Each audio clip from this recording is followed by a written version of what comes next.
Hey everyone, I'm Beato. On today's Everything Music, we're going to talk about how to practice an idea. I get asked this all the time, questions about practicing. When I'm practicing, I like to think about things that I might not have played before or odd fingering combinations, for example. Let's say I take a simple scale like D minor pentatonic. Now, instead of playing in this position that I've played in a million times, I'm going to try and incorporate moving around from position to position and use some uncommon fingering combinations. For example, if I play something like this with some fourth intervals in it, let's say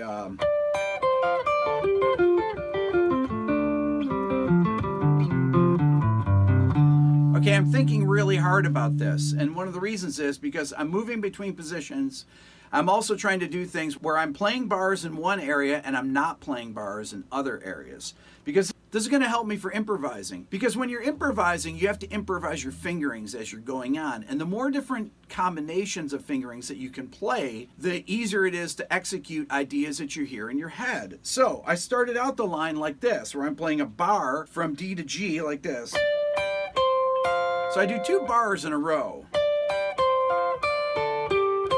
That's the first part of the line. That's pretty straightforward. But I did a bar here also, so I did. Now I go into a section where I'm not playing bars, and I played.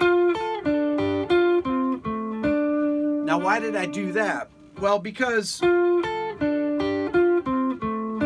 that's what I use. I call that using finger replacement, because these are ways to play really cleanly, especially when you're doing a lot of cross string picking and playing a lot of fourth intervals or third intervals if you're playing between the B and G string. So I did 1 2 1 2 4 3 1 1, or I could have gone there. I did all finger replacements. So I did 1 2 1 2 4 3 1 2. Then I went back to the bars. 4 3 1 1 1 1. And then I did more finger replacement at the end of the line. So I did, let's try it again. So that's the first part of the line. The second phrase, right, with the finger replacement. Then we're back to the bars. And then back with finger replacement in the last part, where I'm playing 4 3 1 1 4.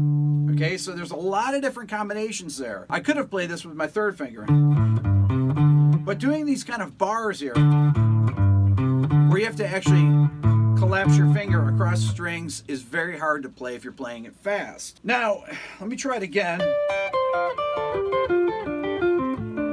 Now I did it with a bar there. Okay, so that's another combination.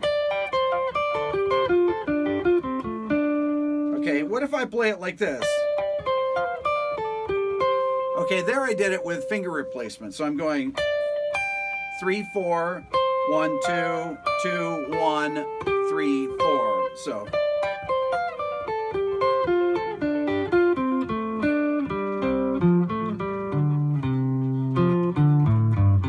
now, that time I played it entirely with no bars, but with all finger replacement. So I did 4 3 1 2 2 1 3 4 1 2 1 2 4 3 1 2 1 2 4 3, then 2 1 1 2. Right? So again.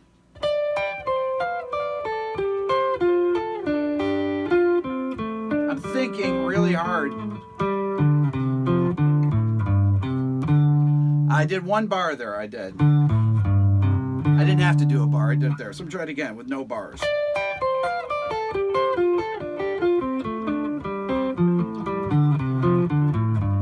One more time.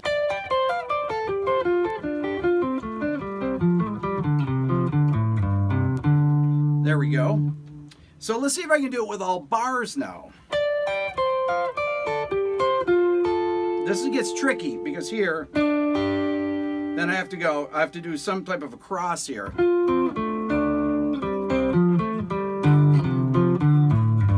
There are tough to do the bars. You can start to hear on the low end especially that it gets really muddy. It's almost impossible to get those clean. That's why I use the finger replacement. But once again, to play it with all bars, you want to be able to get that really cleanly. So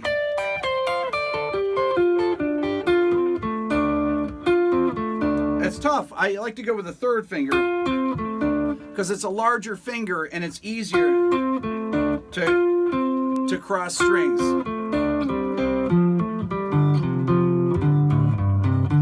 It still has a muddiness to it. I think the best way to do it is to actually make a combined version of it. So,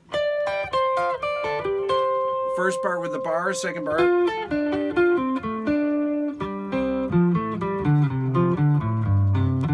The best part of it, I think, is in the lower register when you're definitely doing one note per string. I think that's the cleanest way of doing it. Okay, the next idea I'm going to use a technique called left-hand tapping. This is something you'll hear people like Pat Metheny do. Basically, you tap the left hand, notes on the left hand without picking them, and try and make them as loud as the picked notes. Something, if I do something like that, a line that uses... That's easier to do on the lower strings. It's harder to do on the upper strings. So let me take a D minor pentatonic scale again, and I'm going to pick out some intervals that I'm going to tap. So if I do something like this.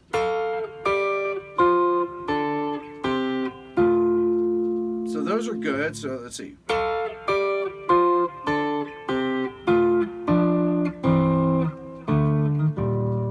Something like that. I add a couple notes that are not in the D minor pentatonic to give it more of a progression. And then I'm going to practice this. This is where it gets a little tricky.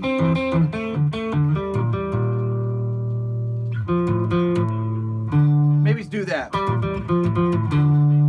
Try it again.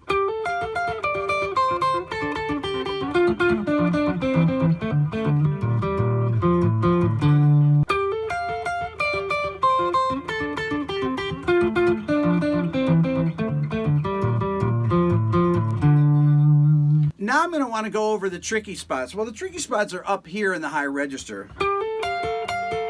So I want to really hammer that finger on the A there and get that to be as loud as the pick note. Now I could also be hybrid picking it. So I'm hybrid picking there. So I'm actually not even picking any notes. Well, I'm picking with this hand, but.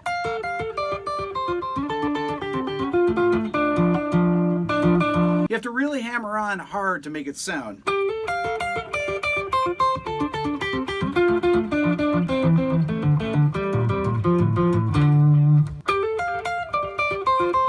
That's probably the hardest part in there. They're more difficult to get moving with the left hand because there's actually less mass. So they don't resonate quite as well as the lower strings do.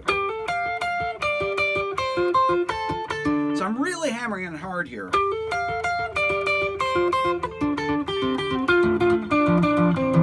When I get down here,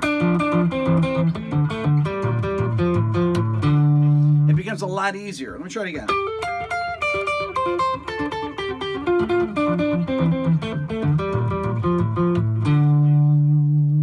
Now, another lick to practice using this left-hand tapping would be this. Let's say I take the notes D, B flat, D, B flat.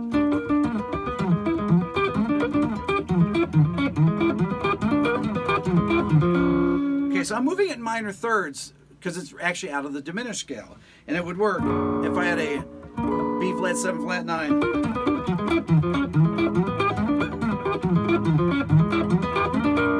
Really tough to do.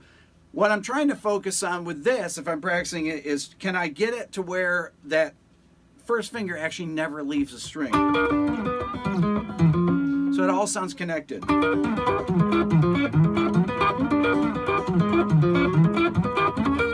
Really tough. So I'm going to practice the first part of it. Now I'm going to practice the second part. Now practice the third part. Now then brings it all together.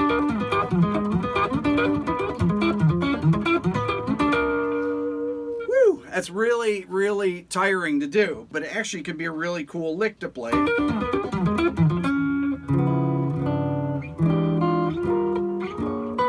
Over a dominant chord, right? You can also do the same type of lick if you move up in minor thirds, let's say from the low string.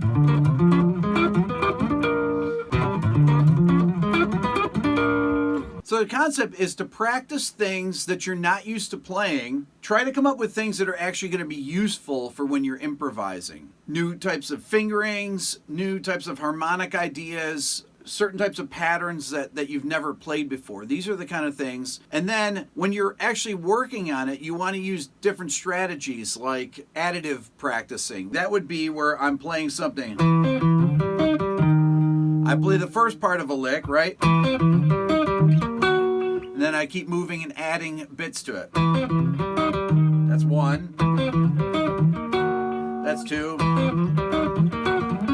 That's three. And keep adding bits on. If you make a mistake, you have to start over again. You want to be able to do at least about 8 repetitions without a mistake. Then that will solidify these fingerings in your brain. If you want to learn more about practicing strategies and things to practice, you can pick up the Beato book. This is actually my copy that I had printed out.